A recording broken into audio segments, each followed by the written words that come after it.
नमस्कार, मैं हूं पूजा सिंह और आप देख रहे हैं राजपथ उत्तर प्रदेश। दोस्तों, स्वागत है आप सभी का आज के इस नए वीडियो में। उत्तर प्रदेश की जनता का इंतजार खत्म हुआ, बसपा समर्थकों का इंतजार खत्म हुआ। आखिरकार आकाश आनंद चुनावी मैदान में कूद पड़े।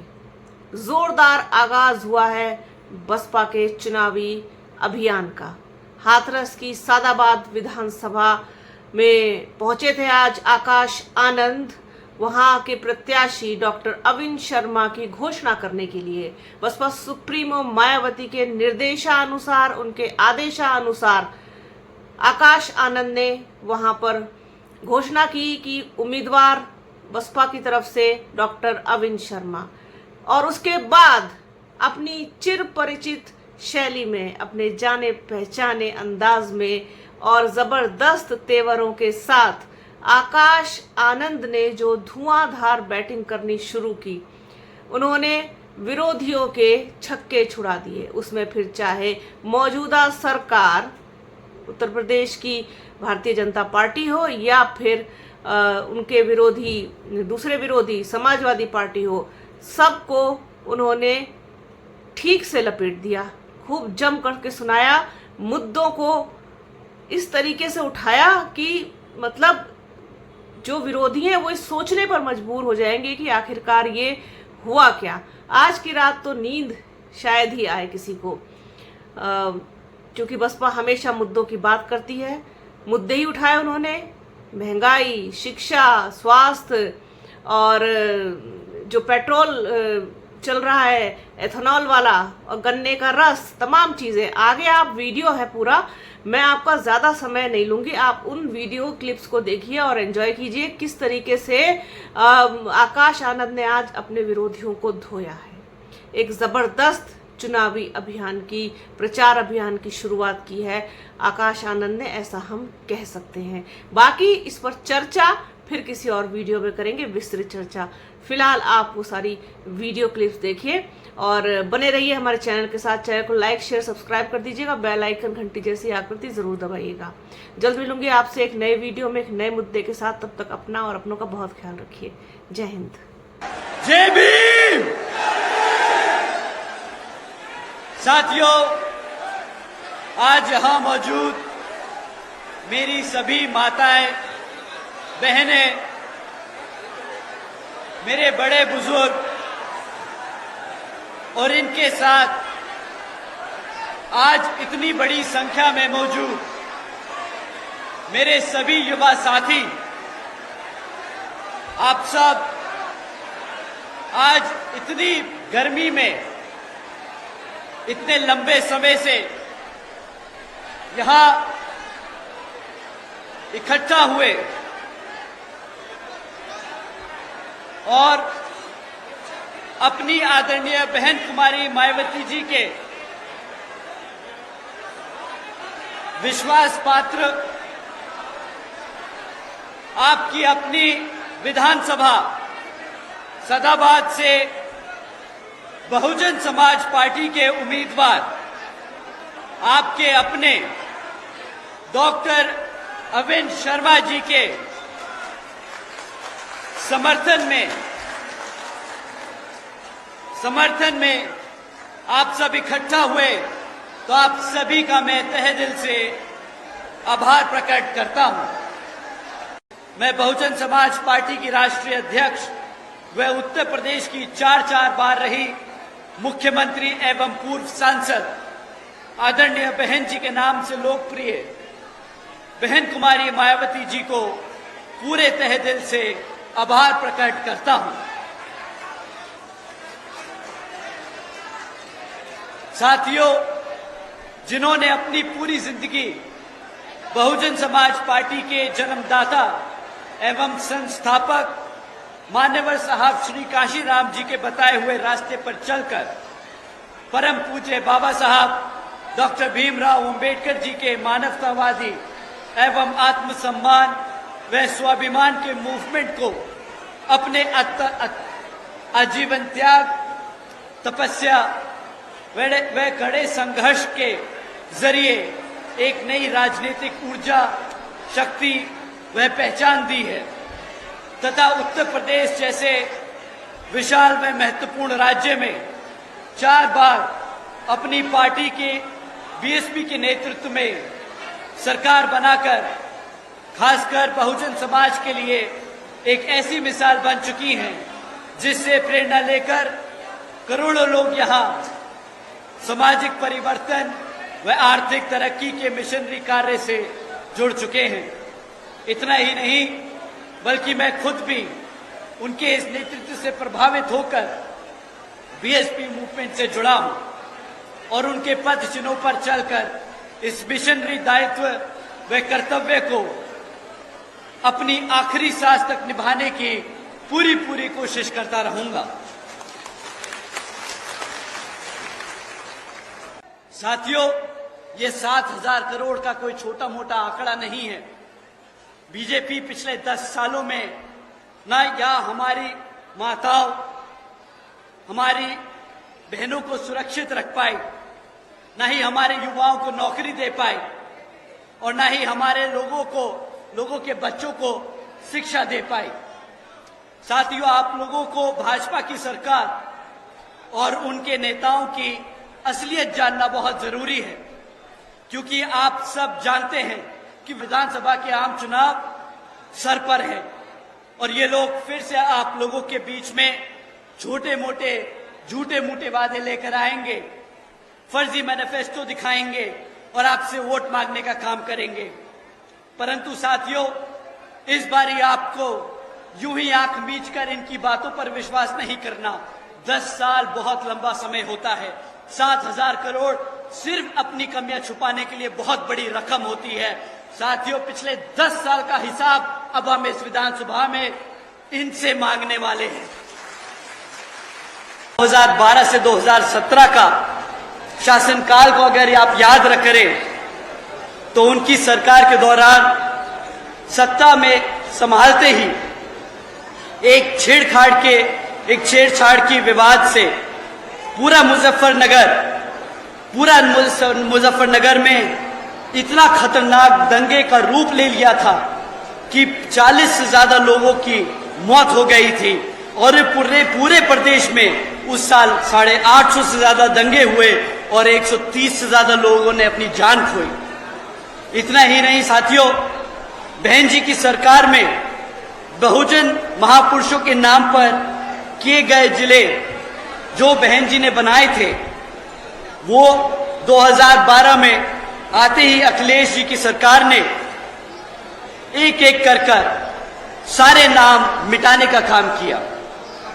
कांशीराम नगर को वापस कासगंज कर दिया, महामाया नगर को वापस हाथरस कर दिया, रामाबाई नगर को वापस कानपुर देहात बना दिया, छत्रपति शाहूजी महाराज नगर को वापस गोरगंज कर दिया,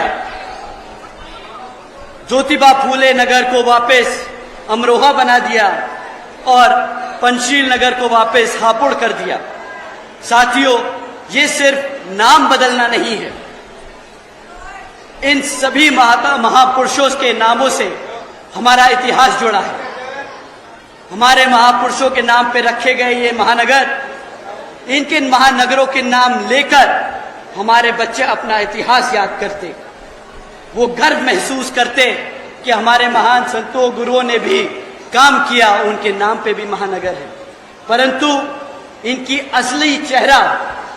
असली चेहरा आप लोगों के सामने आ गया था जब इन्होंने सत्ता में अपना कदम रखा। विधानसभा का आम चुनाव है तो सपा और कांग्रेस के लोग भी आप लोगों के बीच में घूमने का काम करेंगे, वो भी आप लोगों के बीच में आके आपको लुभाने का काम करेंगे। परंतु ये दोनों ही पार्टियां, चाहे कांग्रेस हो या बीजेपी, दोनों ही पार्टियां एक ही सिक्के के दो पहलू हैं। आदरणीय बहन जी, आप सबको इनके बारे में आगाह करती आई हैं।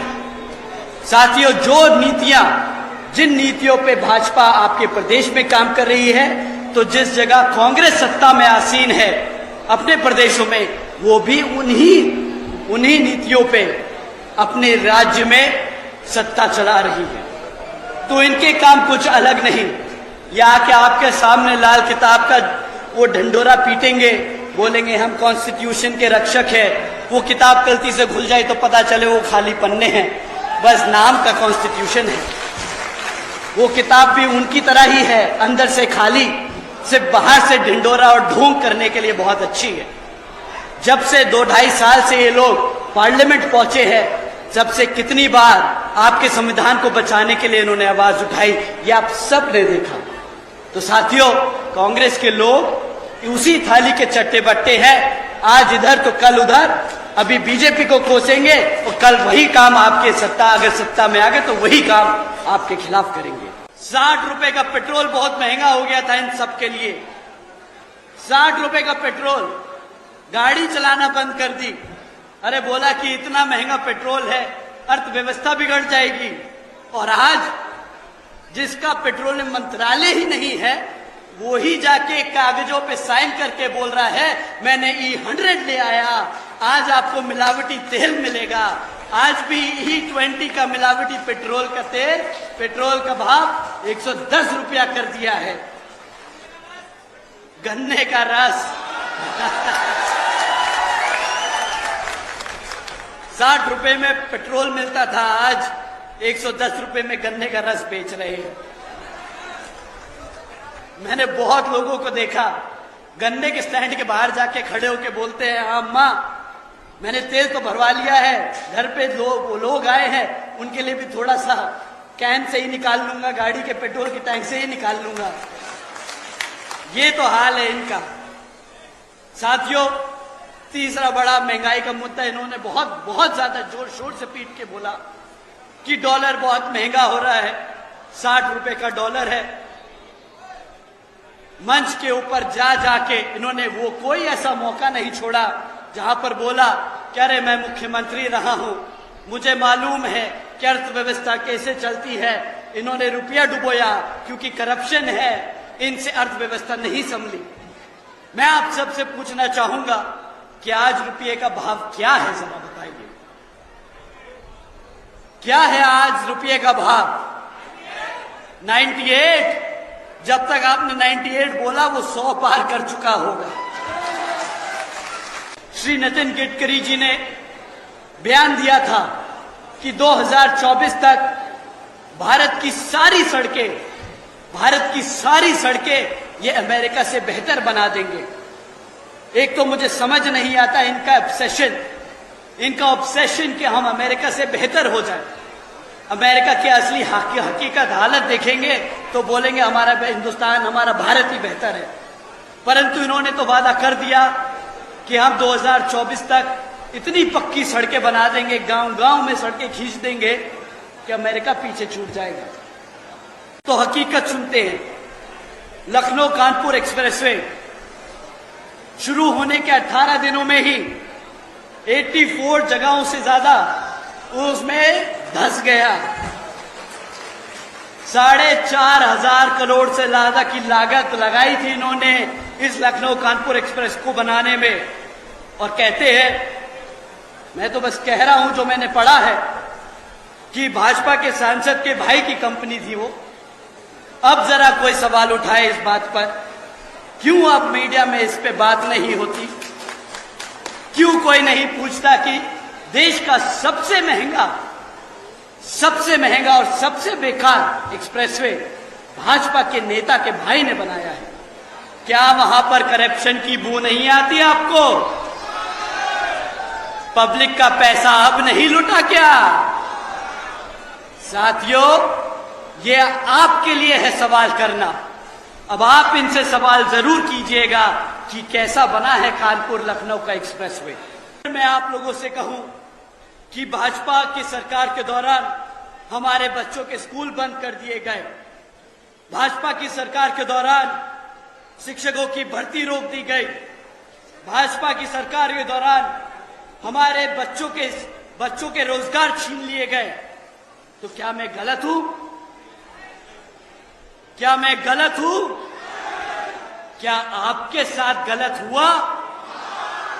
क्या आपके साथ गलत हुआ? साथियों, अगर आपके साथ गलत हुआ तो इस बारी इस दर्द को अपने वोट में कन्वर्ट करके अपनी आदरणीय बहन जी को 5वीं बार मुख्यमंत्री बनाने का काम करेंगे।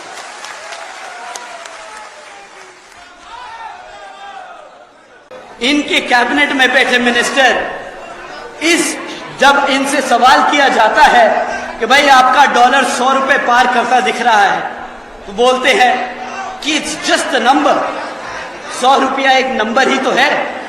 तो भाई आज से 16 साल पहले जब आप ही की पार्टी 60 रुपए के लिए इतना ढंढोरा पीट रही थी, तब it was not just a number, तब तो आपको अर्थव्यवस्था याद आ रही थी। अब आपकी अर्थव्यवस्था किधर है?